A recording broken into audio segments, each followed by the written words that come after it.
Right now on Good Morning America First Look, the U.S. military launching an attack in the southern Caribbean, targeting nearly a dozen people on this boat from Venezuela, escalating tensions with the Maduro regime, what the Trump administration is saying about the men on that boat. Lightning sparking several wildfires in California. Details just coming in about the homes destroyed as flames spread through a historic gold rush town. Show of force, China's biggest ever military parade. President Xi declaring China does not fear violence. Vladimir Putin and Kim Jong-un looking on. President Trump accusing Xi of conspiring against the U.S. We'll take you to Beijing. Caught on camera. A massive explosion rocking a Massachusetts neighborhood. A chemical in nail polish is banned overseas because of health concerns. Should it be banned here? We'll hear from an expert. Plus, Amazon making a change when it comes to free shipping. A little boy escapes his house to run to Chick-fil-A for breakfast. The adventure that ensued. And how a pro football player nearly missed one of the most important phone calls of his life. Ring, ring, ring, ring. All because of his daughter's love for Bluey. From ABC News, this is Good Morning America First Look. Good Wednesday morning, everyone. Thank you so much for waking up with us. I'm Morgan Norwood. And I'm Micah Jachi in for Andrew. We're going to begin with the U.S. military launching an attack in the southern Caribbean. The Trump administration targeting drug traffickers, but the attack now escalating tensions with Venezuela. Here's ABC's Lionel Moise. President Trump has released this video saying it shows the U.S. military attacking a speedboat in the Caribbean suspected of drug smuggling. He says the strike in international waters killed 11 people tied to the Tren de Aragua gang, which Trump claims operates under Venezuelan President Nicolas Maduro. We have a lot of drugs pouring into our country, coming in for a long time, and these came out of Venezuela and coming out very heavily from Venezuela. The attack coming days after the U.S. sent 8 Navy ships to the region to combat threats from drug cartels. Secretary of State Marco Rubio, heading to Mexico and Ecuador to focus on immigration and crime, was asked whether more attacks like this are expected. No one should be surprised. That's why they're there on a counter-drug mission, and they're going to continue to operate. As far as specifics and future operations, I have to refer you to the Pentagon on that. Observers saying the move could be an attempt to undermine Maduro's regime, hurting profits from the drug trade. Maduro has threatened to respond to any military action with an armed fight. Meanwhile, back in the U.S., if the governor of Illinois would call me up, I would love to do it. The president's immigration and crime crackdown now focusing on Chicago. Trump vowing to send in the National Guard, saying the feds are going in. Now, we're going to do it anyway. We have the right to do it because I have an obligation to protect this country. Illinois' governor pushing back. I'm aware that the President of the United States likes to go on television and beg me to call and ask him for troops. I find this extraordinarily strange, as Chicago does not want troops on our streets. A federal judge ruled just yesterday that the Trump administration broke the law when it deployed National Guard troops to Los Angeles this summer in response to immigration raids. The judge accusing the administration of trying to create a national police force with the president as its chief. The administration is expected to appeal that ruling. As for deployments to Chicago, President Trump would not give a timeline. Morgan, Ike. Lionel, thank you. Now a developing story from the West Coast. An out-of-control wildfire burning through a historic California gold rush town.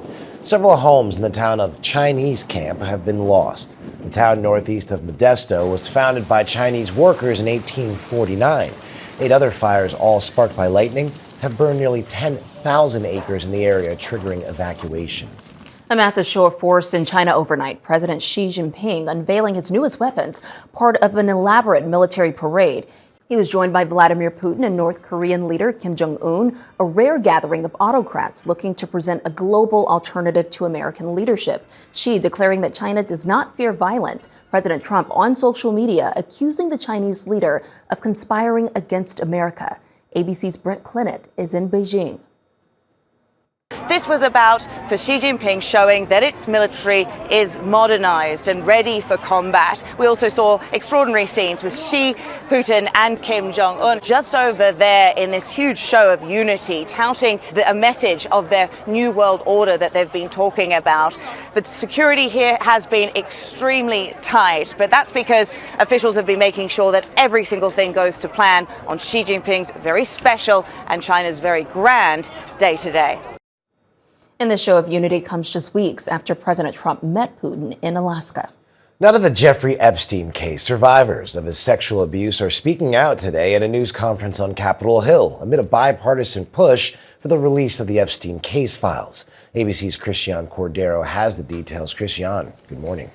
Ike, good morning. Some of those survivors met with members of Congress yesterday. The House Speaker says there were tears in the room, describing the discussion as heartbreaking.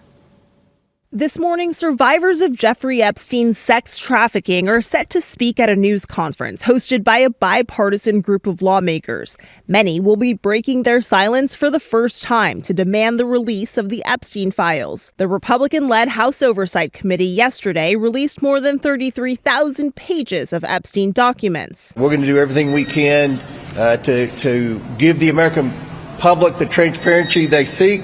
Democrats note most of the information in the 33,000 pages was already public. Republican Congressman Thomas Massie, defying many in his own party, has filed a petition to force a vote that would compel the Justice Department to release all of the files. But the White House and Speaker Mike Johnson are pushing back. It does not adequately protect the innocent victims, and that is a critical component. Johnson argues the Oversight Committee is taking the responsible path by reviewing records with safeguards in place. But Massie says he won't back down. I don't think that the president himself is implicated in these files, but I think he has rich, powerful, politically connected friends who may be implicated. Nancy Mace, a sexual assault survivor, left yesterday's closed-door meeting with Epstein victims in tears, saying, "I had a very difficult time listening to their stories. Full-blown panic attack, sweating, hyperventilating, shaking.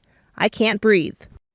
Now, some of those survivors are among the 10 expected to speak today, and Congressman Massie says he is confident he'll get enough support to force a vote on releasing all the files. Morgan? We'll certainly watch for that, Christiane. Thank you. Well, Health Secretary Robert F. Kennedy Jr. is fighting back against criticism of his leadership at the CDC.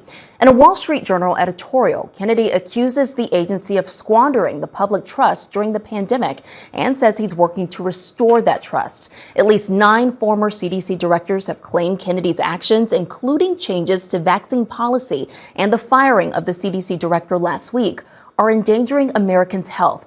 But Senator Bill Cassidy, a medical doctor, is standing by Kennedy's recent moves. People are going to try and make this something more than it is. I'm not presupposing anyone is right or wrong. I am saying we got to get to the truth because there's serious allegations. And so that will take radical transparency. Kennedy testifies before Senate committee tomorrow. Meanwhile, we've learned that a vaccine specialist and critic of Kennedy's has now been dropped from a vaccine panel at the FDA. Haunting new images of the shooter who killed 2 children at a Catholic church in Minneapolis last week. Surveillance video obtained by ABC affiliate KSTP shows Robin Westman at a local gun shop 5 days before the shooting. The store owner says Westman's behavior raised no red flags.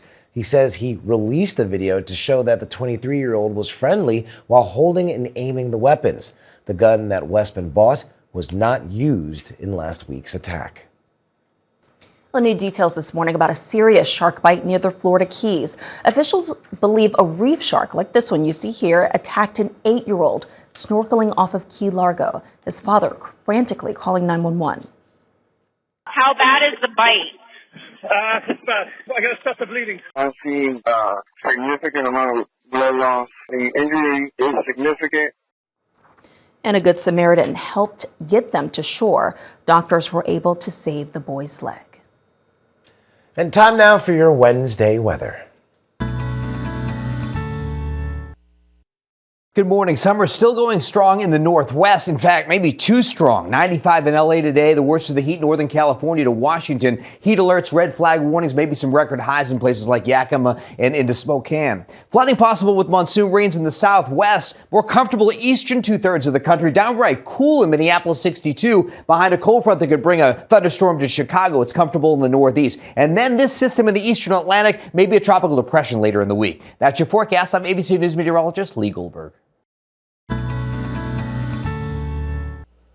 Coming up, Amazon makes a change when it comes to free shipping. But first, a chemical in nail polish is banned overseas because of health concerns. But should it be banned here? And a wedding crasher caught on camera stealing $60,000 from a bride and groom. We'll hear them next. All right, how about this? We're back with a home explosion caught on video in Massachusetts. Fireworks shooting into the air. And neighbors say the home has hosted fireworks shows before. One resident suffered burns and a dog was killed. Now to a health story making headlines this morning. A chemical used in nail polish is being banned in Europe because of health concerns that has many Americans asking, should it also be banned here? It's a billion-dollar business. Nail salons with millions of Americans getting their nails painted on a regular basis. But this morning, some raising questions about a possible health risk after the European Union banned a key ingredient found in many gel nail polishes, citing the potential for harm. Studies in animals have raised concern about the chemical known as TPO and its effect on fertility and reproductive health. This ingredient, TPO, has been found to have negative reproductive effects in animal studies. To my knowledge, there have not been controlled trials in humans, but due to the concern in animal studies, this is what inspired the caution. TPO remains unregulated in the U.S., but the American Academy of Dermatology recommends against getting gel manicures. TPO is already a concern because it's a contact allergen that causes allergies in some patients. TPO causes the polish to harden and gives nails that glossy shine when exposed to UV light, a process known as curing. The Professional Beauty Association telling ABC News this is a regulatory restriction on a single ingredient, not a ban on an entire product category, and that TPO typically represents just 1 to 3% of a cured gel system. The EU has historically taken a more aggressive stance on chemicals and cosmetics, often banning substances that pose even a theoretical risk to human health before studies are done on people. And again, the research so far has only been done on animals. In the meantime, experts recommend trying hypoallergenic gel polishes that are TPO-free. Police near Los Angeles are looking for a wedding crasher who stole tens of thousands of dollars from a bride and groom. The couple said the brazen thieves spent about 90 minutes at their reception, blending in with friends and family before snatching a box filled with cash, gift cards, and checks worth about $60,000. He was grabbing a drink at the bar, he was mingling with guests, he was greeting people, he was opening the door. All of this, looking back at it now, it's just so scary to see. It's such a violation of privacy, and it's such an intimate and private setting. The bride says they're grateful no one was hurt. Glad no one was hurt, but certainly hope that he's caught. All right, well, coming up, an elephant in trouble at a popular zoo, how rescue crews responded. But first, the 5-year-old who escaped his house to go to Chick-fil-A. Back now with this, police say a drunk driver was behind the wheel of this SUV that came crashing through a bus stop and a ferry terminal in New Zealand. The driver did survive. Her vehicle, though, was eventually pulled from the water. A legal victory for rapper Cardi B. A Los Angeles jury has found her not liable in a $24 million civil case. She was accused of assaulting a former security guard at a doctor's office in Beverly Hills. She said the altercation was only verbal. Well, a Texas man facing murder charges this morning after police say he shot a boy who played a doorbell prank on him. Police say witnesses told them the boy was running away from the home before being shot in the back. The 11-year-old died at the hospital the next day. And we turn now to a little boy and his trip for breakfast, ending with a police escort home.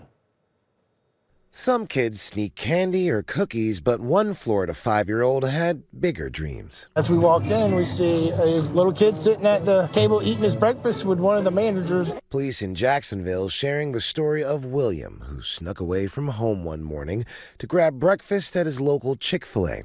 As his parents were sleeping, little William slipped through the front gate of the house and walked barefoot to the restaurant, where he was greeted by staff and was treated to a breakfast sandwich. I have children, and the first thing, you get that knot in your stomach because somebody else who's a parent is missing their child. Are you going to show us where you live? Yeah. Okay. So thank you. There's a cow for you. With a full belly and a new stuffed animal, William realized he was probably in trouble. I walked him to the back of my patrol car. Are you going to get me in jail? No, I'm not going to put you in jail. Well, not that much trouble. William was able to lead the officers back to his house, where he was reunited with his very stunned parents. Are you kidding me? No, we have him in our police car. It's kind of scary, actually, because we didn't realize what was going on until after we came out. Lucky for William, his parents recognized that he understood the seriousness of what he had done. I think it did shake him up some, so I don't think we really needed to, impress too much that you shouldn't do it again. Weeks later, William and those officers returned to that Chick-fil-A, but this time his parents were with him, and William was the one giving out the food. Well, thank you, buddy. I appreciate it.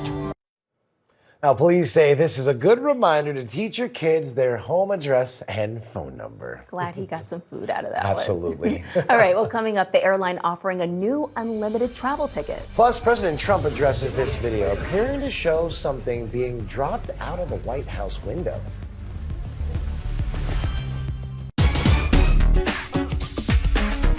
Back now, and time to check the pulse, and we begin with conflicting accounts at the White House concerning this bizarre video. Yeah, the clip circulating online appears to show someone throwing a bag out of a second-story window. President Trump claims the video is fake, saying it was probably generated by artificial intelligence because he says those windows can't be opened. But a White House official implied the video is real and says it was a contractor doing maintenance. And experts say the video does not appear to be generated by AI.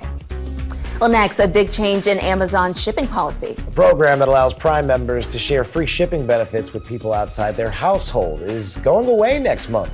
Its replacement will be Amazon Family, which allows Prime members to share shipping and other benefits with some family members who live at the same address. And next, if you want to get away, here's a new option. Frontier Airlines is selling an unlimited travel pass. Yeah, they're calling it the Go Wild Pass. For $2.99, you can book unlimited flights for $1 plus taxes and fees. The pass is valid for 20 months. Now, there are restrictions. You can't book flights on the busiest travel days around holidays and school vacation weeks. And next, a football player who nearly missed a very important phone call, and every parent can relate why. Yeah, Hunter Renfrow was released by the Carolina Panthers recently, but this week they called him back. Only problem is the coach and general manager couldn't get through to Hunter's phone. That's because his two daughters were watching Bluey on his phone and kept rejecting calls. Yeah, they rejected 10 calls from the team, and thankfully, Hunter wasn't far away and called them back real quickly. And finally, a helping hand for an elderly resident at the Milwaukee Zoo. Yeah, take a look at this. Ruth the elephant has arthritis. The 43-year-old fell and couldn't get up, so they brought in a front loader to guide Ruth back onto her feet. All 9,500 pounds of her. Yeah, that's quite the big job. We'll check in the next headlines next.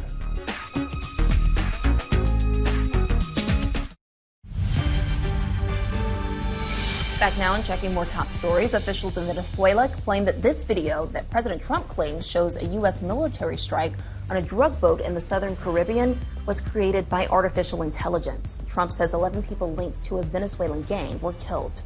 And overnight, China put on its largest ever military parade, showcasing new weapons with Vladimir Putin and Kim Jong-un looking on.